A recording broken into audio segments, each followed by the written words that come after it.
আপনাদের জীবনে কোন মূল্যবোধে কোন জায়গাটাকে টাচ করবে সেটা আমি জানি না, কিন্তু এটুকু আমি আপনাদেরকে অ্যাসিওর করতে পারি, রোজ প্রতিটা মুহূর্তে আমি শিখছি।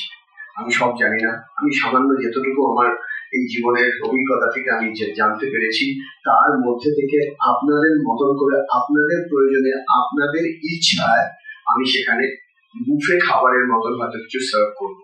আর সেই জন্য যদি কারোর কোনো প্রশ্ন থাকে, আমরা মাইক্রোফোন দেবো না, তার কারণ আমরা প্রত্যেকের প্রাইভেসিকে রাখতে চাইছি। যদি তোমার সাদা কাগজ আপনাদের হাতে থাকে বা কারোর কাছে ডায়েরি পেন থাকে, আপনি কাগজ একটা পোর্শনে নাম লিখতে হবে না, আপনার প্রশ্নটা লিখে দিতে পারেন।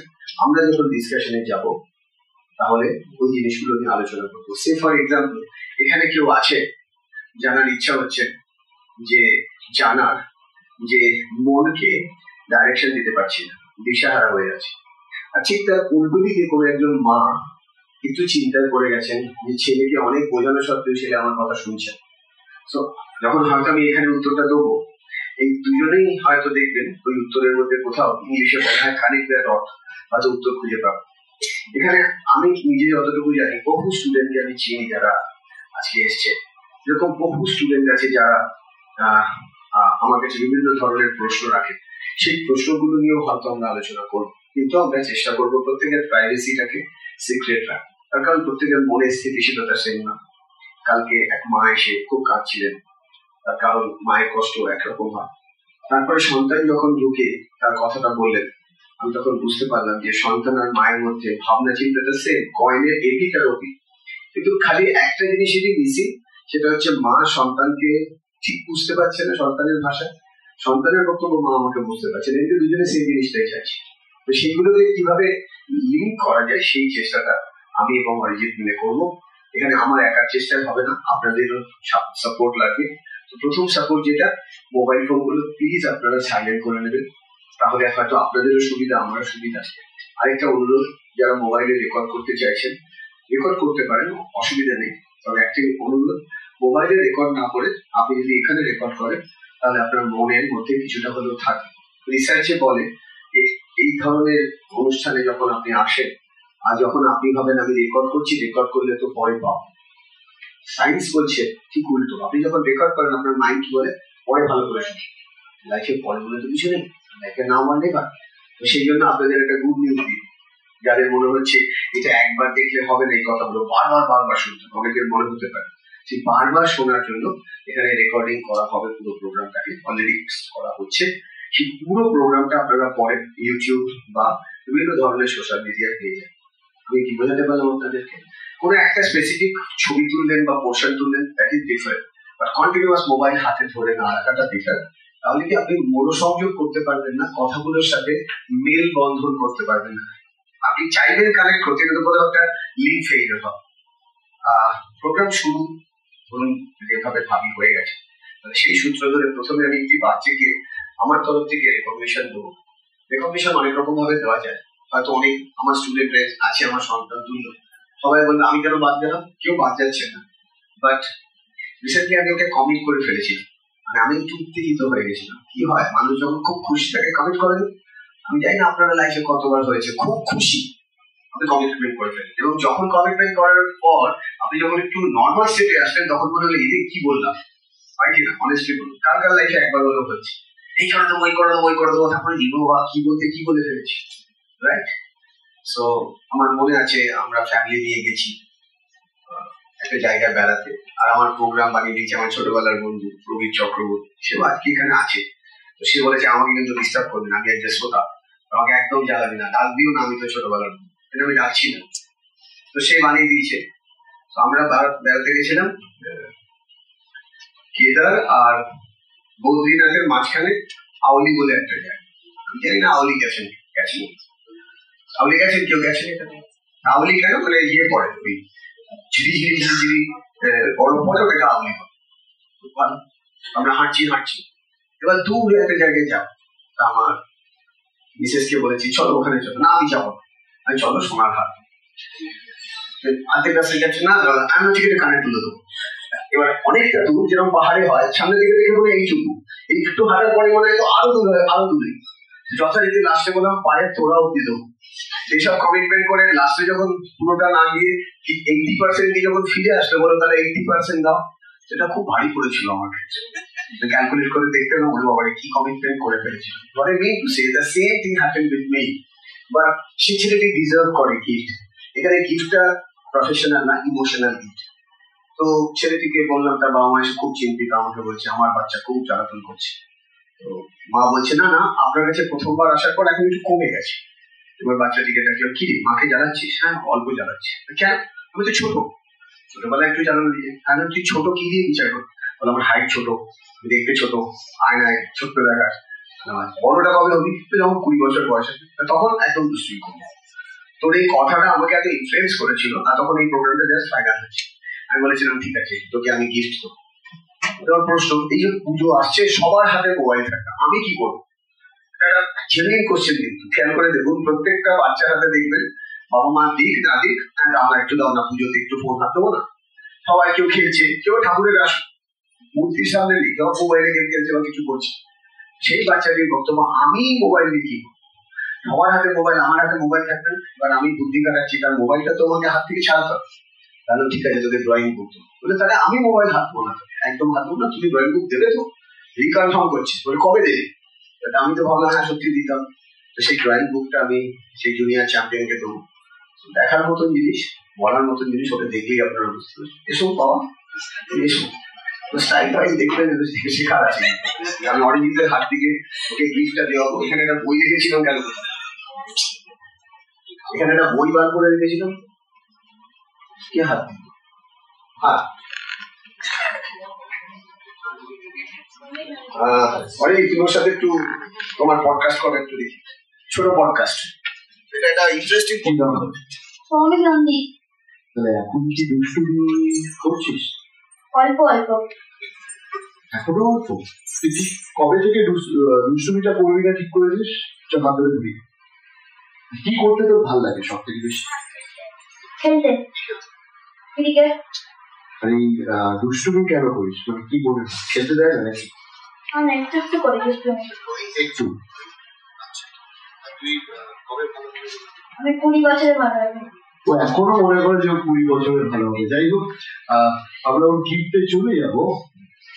আর তোকে বাবা মা বলছে না, সারাদিন ধরে বলবে যে তুই তো তোর মতো চল, তাহলে কি কি করবি একটা দিন? খেলবো দাদার সঙ্গে,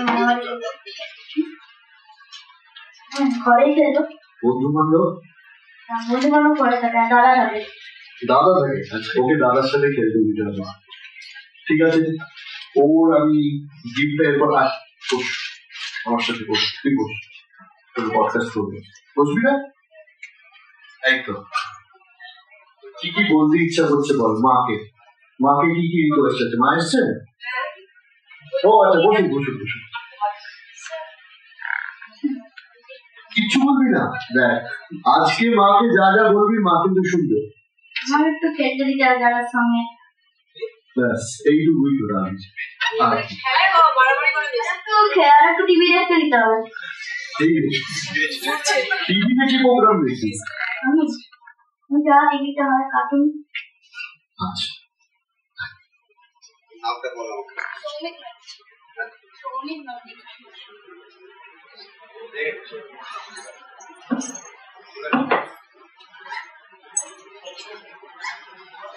ওরা আবার স্মার্ট ওয়াচ আছে, আপনাদের আছে? স্মার্ট ওয়াচটা দেখে নিল কটা বাজে। তো অরিজিৎ তুমি ওকে গিফটটা দাও, ওদিকে তাকা, ওদিকে তাকা।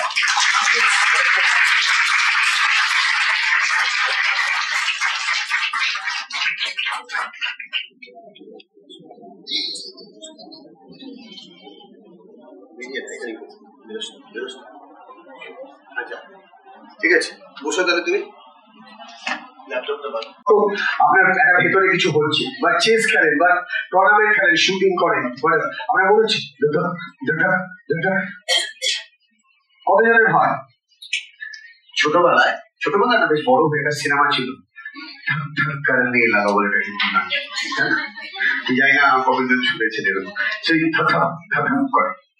কতজনের পারফরমেন্স লাগে, স্টেজে উঠবে, হোয়াট এভার পারফরমেন্স, একটা প্যানিক, ওই বাবারে ওকে, সো এই যে কনসেপ্টটা দিচ্ছি, এই কনসেপ্টটার উপর বেস করে আপনাদের ডিফারেন্ট বোঝাবো। যে ফিল্ডেই আছে, ওটা মেকুসে আপনি একজন মানুষ, মান আর বুঝ নিয়ে মানুষ, আপনার একটা শরীর আছে, আপনার একটা মন আছে, আপনার শরীর আপনার মনের বাইরেও আপনি একটা আছেন। সেই আপনিটার সাথে আপনি কতক্ষণ কানেক্ট থাকেন, বা একটু অতিরিক্ত কানেক্ট থাকেন কি না একটু কম কানেক্ট থাকেন?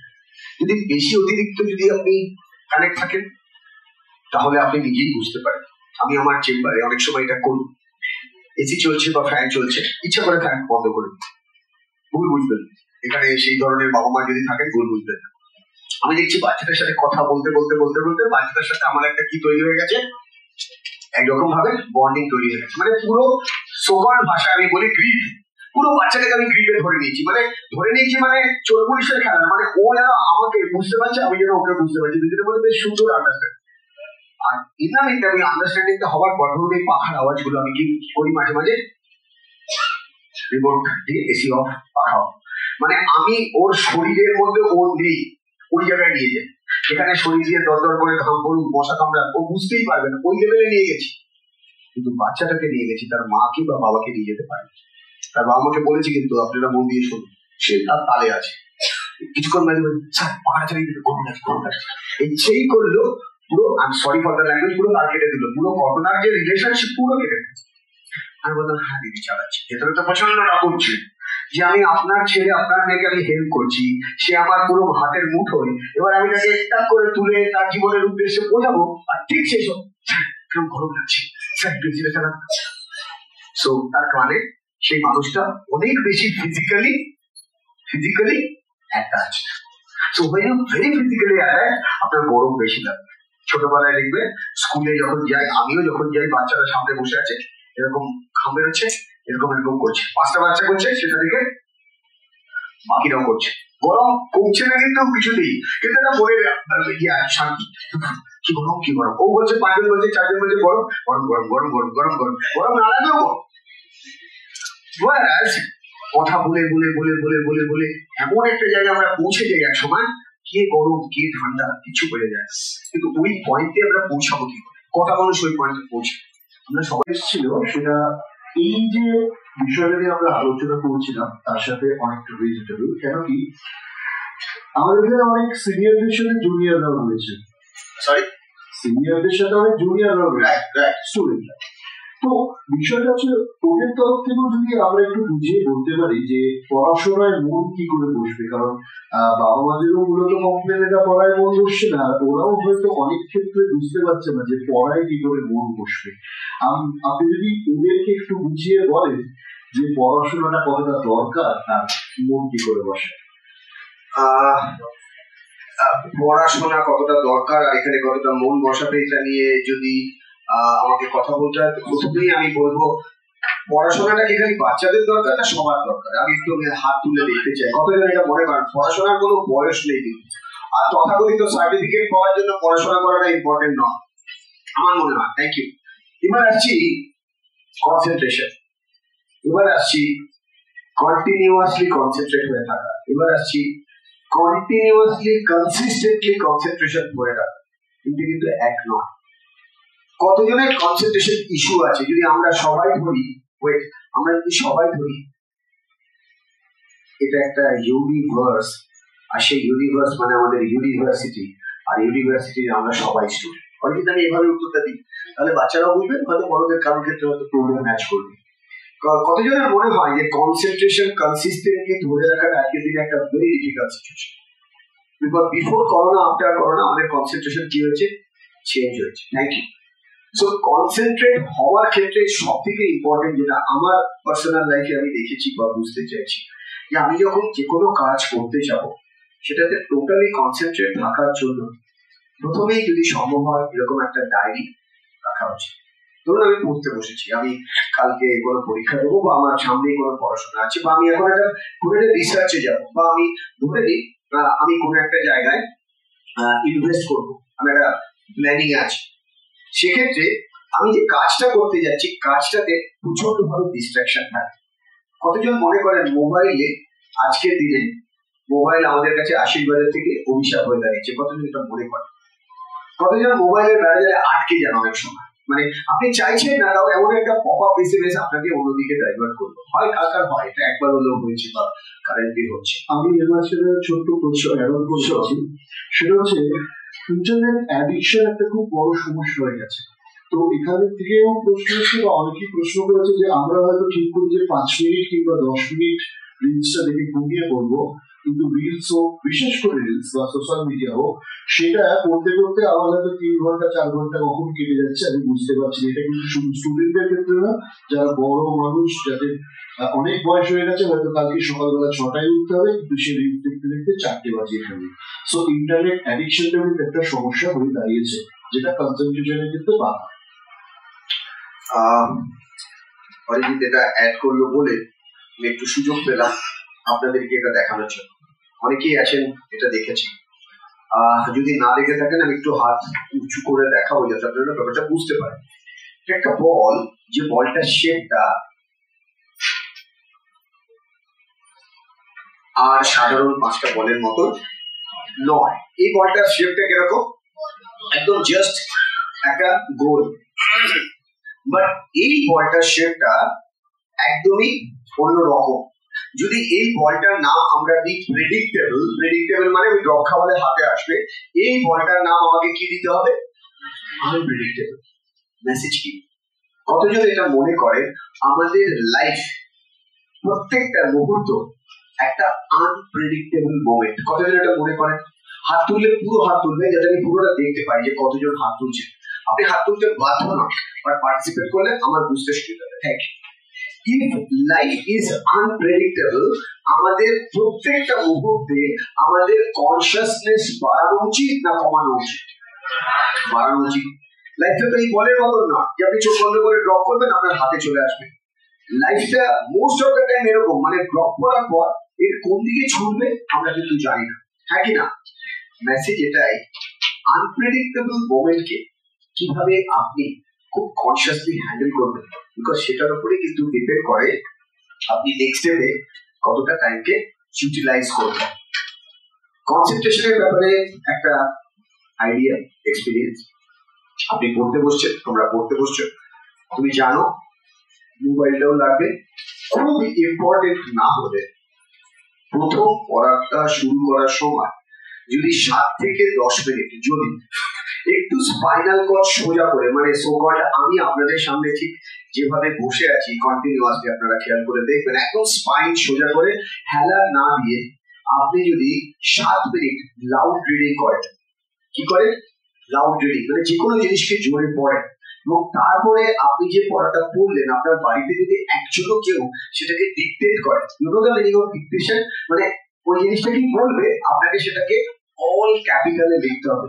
এটা বলতে পারেন একটা পড়াশোনার ক্ষেত্রে বা কনসেন্ট্রেশনের ক্ষেত্রে একটা ভালো এক্সারসাইজ, যে এক্সারসাইজটা করলে আপনার কনসেন্ট্রেশন লেভেল নেক্সট লেভেলে চলে যাবে। নেক্সট লেভেল মানে তারপরে আপনি যে কোনো কাজ করতে গিয়ে দেখবেন আগে থেকে অনেক বেশি কনসেন্ট্রেশন এসছে। রিসেন্টলি একটি চেস প্লেয়ার আমার কাছে ক্লাস করতে আসে, তার রেটিং 1200, সে 2200 রেটিং এ রিচ করেছে। 1200 থেকে 2200 মানে খালি টুর্নামেন্ট খেললেও হয় না, টুর্নামেন্টে জিততে হয়, সিনিয়র প্লেয়ারকে হারাতে হয়। কেন হয়েছে জানেন? বাচ্চাটির বক্তব্য, সে 1.5 ঘন্টা টানা হ্যান্ড রাইটিং করে এবং ডিকটেট হ্যান্ডরাইটিং। ডিকটেট হ্যান্ডরাইটিং মানে তার বাবা বা মা বলে, সে সেটাকে অল ক্যাপিটালে লেখে।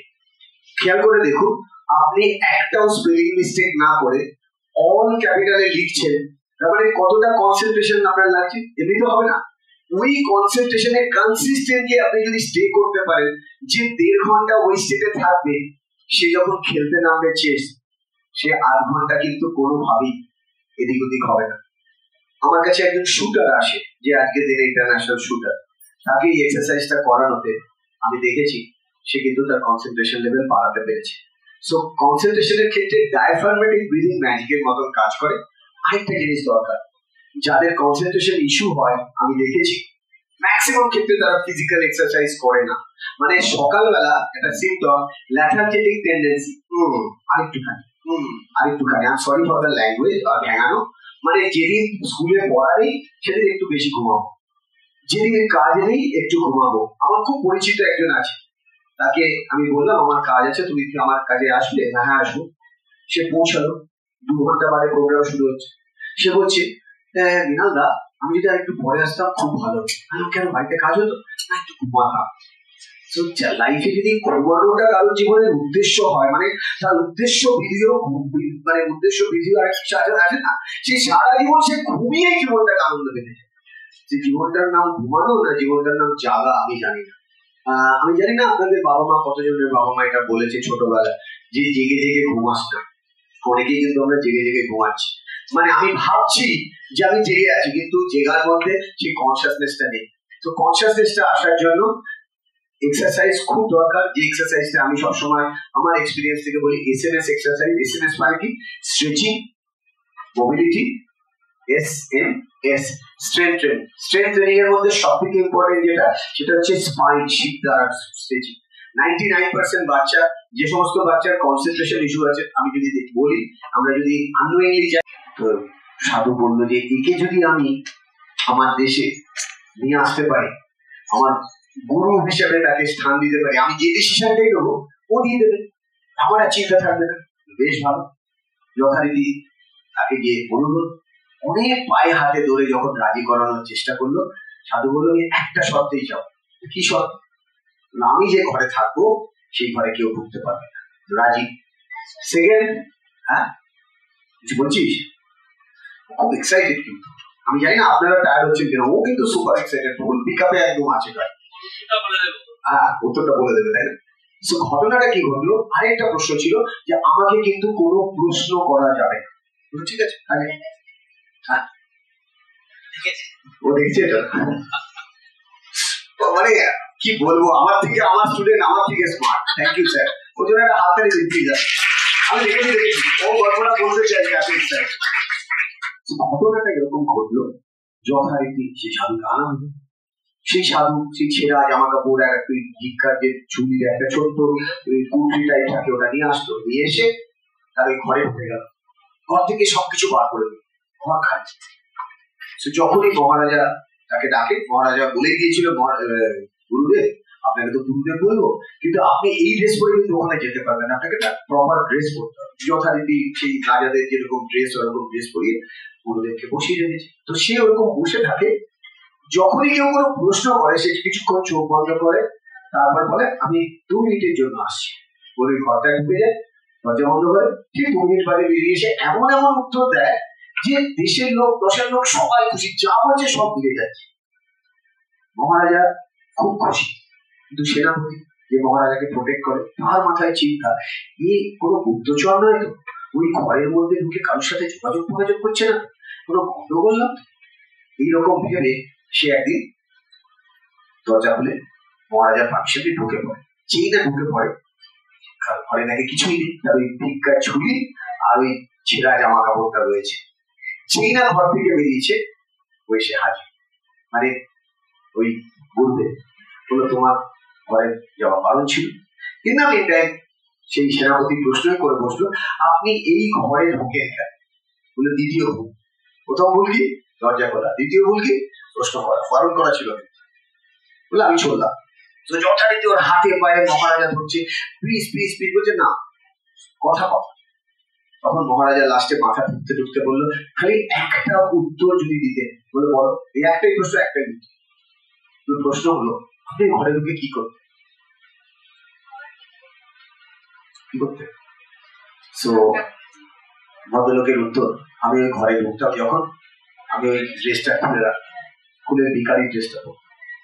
মানে আমি কিছু নিয়েও আসিনি, আমি কোনো পদেও নেই, আমি ওই ভিখারি ড্রেস হয়ে, আমি ইগো লেস হয়ে আমি জবাব দিতাম।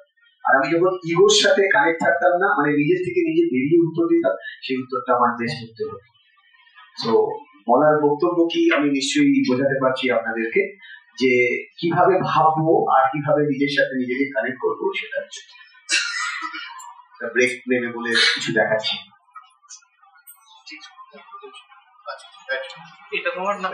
হ্যাঁ, সেটা তুমি যদি এমনি কিছু বলতে চাও বলো।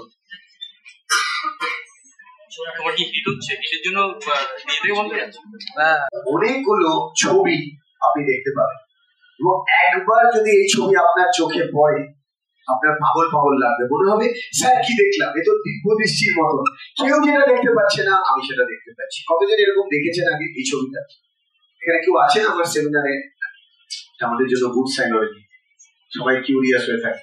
রামকৃষ্ণ স্যারও আছেন, স্যারও ওখানে পিছন দিকে দেখছেন, মৃণাল স্যার আমাকে কিন্তু দিতে হবে। এই রামকৃষ্ণ স্যারের জন্যই কিন্তু এত কিছু হলো, স্যারের জন্য একটা হাত তুলে হাততালি দেবে না, এবং স্যার অলরেডি প্ল্যান করেছে আমাদের জন্য বড় করে সামনের যে কনভেনশন হল আছে সেখানে হবে। অরিজিৎ, আর কি প্রশ্ন আছে? আমাদের এটা শেষ প্রশ্ন, এবং এটা অনেকের প্রশ্ন। আপনাদের মধ্যে নিশ্চয়ই এরকম অনেকে আছেন যারা মাঝে মাঝে খুব রেগে যান, আছেন তো? হয়তো হাত তুলছে, দেখেছেন তো? রেগে গিয়ে একটু গালাগালিও দেন, মাইন্ড করবেন না তো। আচ্ছা, দাঁত কিরিমিরি কেউ করে? অনেস্ট, মায়ের হাতটা মেয়ে তুলে দিচ্ছে, হাত রাখতে হবে। তো যাই হোক, আবার অনেকেই আছেন যাদের এখন বিভিন্ন ইংরেজি কঠিন কঠিন সুন্দর সুন্দর শব্দ হয়েছে, মুড সুইং, অ্যাঙ্গার ইস্যু ইত্যাদি। মানে এই ভালো এই খারাপ, এই অ্যাঙ্গার ইস্যু বা এই যে হঠাৎ করে মুড সুইং হয়ে যাওয়া, মানে বাচ্চাদের ক্ষেত্রে বড়দের ক্ষেত্রে, এবং তারা পরবর্তীকালে বুঝেন এবং অনেকে গর্ব করে বলেন যে আমি না খুব রেগে যাই, আমার না বিশাল মাথা গরম। কিন্তু আলটিমেটলি মাথা গরমে তো খুব ভালো কাজ একটা হয় না, পরে সেটা মানুষ বুঝতেই পারে এবং বলে যে মাথা গরমে করে ফেলেছি, না করলেই ভালো নয়। তো রাগটাকে কি করে সামলানো যায় যেটা তীব্রভাবে না চাইতেও বেরিয়ে আসে? আমার একজন স্টুডেন্ট আছে এখানে, নাম বলবো না, সে তাহলে খেপে যাবে সবার সামনে, আপনি কেন বললেন? সে রেগে গেলে বেশ কড়া কড়া ভাষায় আমাকে এত বড় বড় SMS দেয়। স্টুডেন্ট বা স্টুডেন্টের মা, মানে সে মাও আমার স্টুডেন্ট, তার ছেলেও স্টুডেন্ট, আর মেয়েও স্টুডেন্ট, মাও স্টুডেন্ট। আমি কড়া কড়া SMS গুলো পড়ে বুঝতে পারি সে নিশ্চয়ই কোথাও গন্ডগোলে আছে। আমি মনে মনে উপরের দিকে তাকিয়ে বলি, হে ঈশ্বর, হে মা, শান্তি দাও, শান্তি দাও। তারপরে কিছুক্ষণ পরে দেখি তার গলার স্বর নেমে গেছে, মানে ভয়েস মেসেজ এসছে, দেখলাম যে হ্যাঁ, তার মানে শান্তি পেয়েছে। সো আমি অনেক সময় এরকম সাইলেন্ট প্রেয়ার করি। আমি জানি না এটা কতজন বিশ্বাস করেন, সাইলেন্ট প্রেয়ারে ম্যাজিক হয়, কতজন এটা বিশ্বাস করেন? সাইলেন্ট প্রেয়ার আপনাকে মুখে বলতে হবে, মানে ভেতরে প্রচন্ড রাগ হচ্ছে, উল্টো দিকের মানুষ আপনাকে মিসবিহেভ করেছে, you can do like telepathic prayer বলে। এটা একটা টেকনিক্যাল স্কিল, এগুলো গুগল সার্চ করবেন, কিছু পাবেন না, আগেই বলে দিচ্ছি। আর যারা রিসার্চ হলো তারা বলতে মৃণাল চক্রবর্তী যা সব বানিয়ে বানিয়ে বলছে এগুলো সত্যি হয় না, আমি করে দেখাতে পারি। এখন কতজন চাইছেন আপনার ছেলে বা মেয়ে এই রুমে নেই, কিন্তু আপনি তাকে গুড ভাইব দিতে চাইছেন? সে পরে বলবে, মা তুমি কি আমাকে মনে করছিলে? কে কে দিতে চাইবেন? এখানে অনেকের বাচ্চা বিদেশে আছে, এখানে আমি জানি। সো আমি একটা ছোট্ট টেকনিক দেখাবো, ওকে, যে রাগ নিজেরটাও কমানো যাবে, অন্যেরটাও কমাতে আমরা সাহায্য করতে পারি। এটা কিন্তু বিশ্বাস করলে প্রবলেম হবে। আপনার বিশ্বাসে বিশ্বাস আছে? একটু হাত তুলে দেখান, বিশ্বাসে বিশ্বাস। একদম সোজা হয়ে বসবেন, একদম সোজা হয়ে। আমার ফোনটা পাওয়া যাবে? একটা ফোন দিলেই হবে। না, ওই আরেকটা ফোন। আমি একটু দেখাবো আপনাদের, একটাই অনুরোধ, একদম সোজা হয়ে বসবেন। আর যে মানুষটা আপনি চাইছেন আপনার উল্টো দিকের মানুষটাকে একটু শান্ত করতে, ইভেন নিজেকেও শান্ত করতে, আপনি মনে করবেন আপনার উল্টো দিকে সেই মানুষটা রয়েছে। ক্লিয়ার? ধরুন আমি চাইছি আমার মেয়ে এখন যেখানে আছে আমি তাকে গুড ভাইবস দিতে চাইছি, রাইট? ইভেন আমি চাইছি আমাকে ভাইবস দিতে, আমি খুব রেগে গেছি, হোয়াটএভার দ্য রিজন, বা মন খারাপ, হোয়াটএভার দ্য রিজন, বাট আমি চাইছি মনটাকে ব্যালেন্স করতে। বাড়িতে ঢোকার মুখে একটা ফোন আসলো যেটাতে আমার মুড বিগড়ে আছে। এক্সাম্পল, আমি শেয়ার মার্কেটে টাকা লাগিয়েছি, অনেক হাসছে, রাইট? আর আমি বাড়ি ঢোকার ঠিক মুখে দেখলাম 40,000 টাকা গেছে। এবার আমি বাড়ি ঢুকছি, আমার মুখটা নিশ্চয়ই খুব আনন্দে থাকবে না, দেখো আমি 40,000 টাকা হারিয়ে এসেছি, এটা বলবো না, ওই রাতটা ভেতরে গজগজ গজগজ গজগজ করবে, মানে যেখানে টাকা লাগানো ছিল না লাগিয়ে ফেলেছি, রিফ্লেকশনটা কাজে গিয়ে পড়বে, বোঝাতে পারছি সে বাড়ি ঢুকবো। বাট আমি বুঝতে পেরেছি মৃণাল চক্রবর্তী একটা টেকনিক শিখিয়েছে, আমি নিজেকে শান্ত করবো, ঠিক আছে? So please slowly close your eyes and sit straight. আমি প্রসেসটা শিখিয়ে দিচ্ছি, আপনারা বাড়িতে প্র্যাকটিস করতে পারেন। হ্যাঁ, music. So slowly close your eyes. এত সোজা হয়ে বসতে হবে, রিকোয়েস্ট। সোজা মানে দুটো পা মাটিতে থাকবে, একটু সোজা হয়ে বসবে। সিনেমার শুরুটা ভালো হওয়া দরকার, ফার্স্ট সিন, আর লাস্ট সিন কিন্তু আরো ভালো হওয়া দরকার, তাই না? সিনেমা হিট হয় তাহলে। Close your eyes. Take a slow deep breath. আপনি আয়নার দিকে তাকিয়ে আছেন, চোখ বন্ধ করে।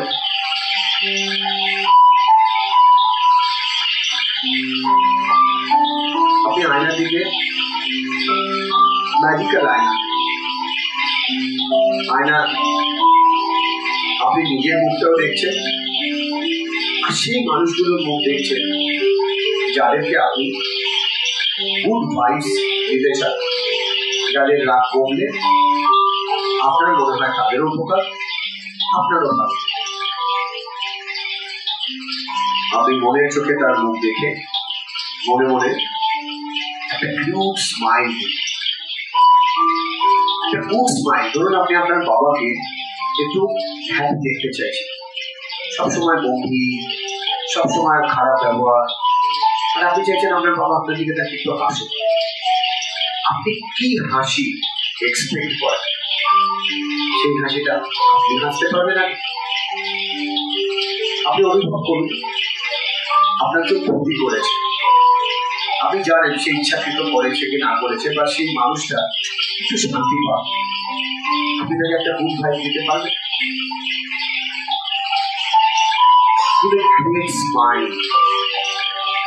ধরুন আপনার উল্টো দিকে একজন বিখ্যাত মানুষ আপনার দিকে তাকিয়ে হাসছে, আপনি মুখ হাসবে দিয়ে না মোংরা হয়ে থাকবে, একটু হাসা যায়, একটু স্মাইল করা যায়। ইমাজিন করুন আপনি আয়না দিয়ে নিজেকে দেখছেন, নিজের দিকে তাকিয়ে নিজেকে একটু স্মাইল করে বলছেন থ্যাংক ইউ। সো চোখ বন্ধ করে একটু স্মাইল করুন, নিজেকে দেখুন, নিজের মা, বাবা, বন্ধু, আর যে মানুষটার ব্যাপারে আপনি খুব কনসার্ন, আপনি তাকে খুশি দেখতে চান, সবসময় খ্যাচখ্যাচে মুখ দেখতে চান, একটা হাসি গিফট করুন তো। You great smile. Can you smile more? ঠিক চিনিতে, চায়ে চিনি মেশানোর মতো আরেকটু চিনি মেশানো যায়, একটু স্মাইল, একটু মুখটা এক্সপ্যান্ড করা যায়, আরেকটু, অনেকের মুখে হাসিটা এসে গেছে, আরেকটু জাস্ট ফিল করুন তো আপনার ছেলে খেলতে যাচ্ছে আর আপনি তার চোখের দিকে তাকিয়ে বলছেন I love you sir, I love you better, I know you are the best. সেই হাসিটা দিন।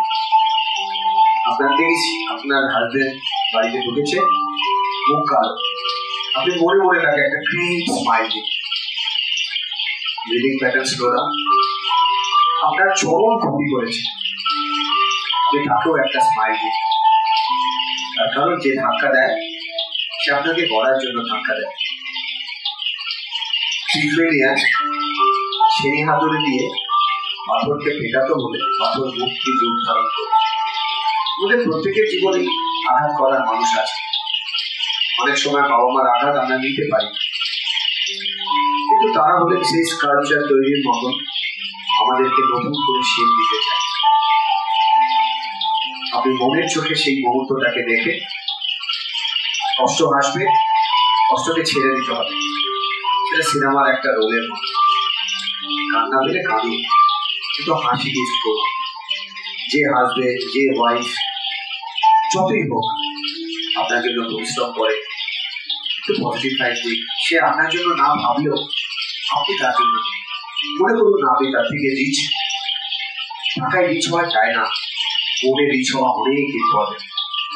আজকে মৃণাল চক্রবর্তীর কাছে হয়তো 100 কোটি টাকা থাকতো, ভালোবাসা পেত, কিন্তু সামান্য টাকা নিয়ে 1000 কোটি মানুষের ভালোবাসা মৃণাল এবং অরিজিৎ যেটা পায় আপনাদের জন্য, সেটাই কিন্তু আসে। আমি অরিজিৎ দুজনেই মায়ের কাছে, রামকৃষ্ণদেব এবং বিবেকানন্দের কাছে প্রার্থনা রাখি, আপনারা আপনার জীবনের উল্টো দিকের মানুষের জীবনে সেই হাসিটা দিতে পারে। অনেক সময় চরম হাসি কান্নাতেও পরিণত হতে পারে। আমরা হাসি দিয়ে যে সবসময় মানুষকে খুশি দিতে পারি তা, প্রয়োজনে কেঁদেও কিন্তু আনন্দ পাওয়া যায়। চরম আনন্দে আমরা হাসি, আমরা কাঁদি। অনেকেই কিন্তু পারি আমার জীবনের কাছের মানুষকে খুব ভাইব দিতে। আমি ঈশ্বর, আল্লাহ, জিজাস, যেরূপেই আপনি অলমাইটিকে দেখুন না কেন, আমি অনেকদিন চাইব রাগ আপনার জীবনের একটা অবস্থা, রাগ পার্মানেন্ট নয়। রাগ আপনাকে শেখাতে আসে, কিন্তু রাগে বড়টা বুঝতে হবে। রাগ একটা চাতুর মতো, আপনি সেই চাতু দিয়ে নিজেকে কেটে ফেললে নিজেই কষ্ট পাবেন, অন্য কাউকে কেটে ফেললে সেই কষ্ট পাবে। কিন্তু রাগের পজিটিভ সাইড নিয়ে আপনার জীবনের মানে খুঁজাতে কাজে লাগান, আপনি দেখবেন সবকিছু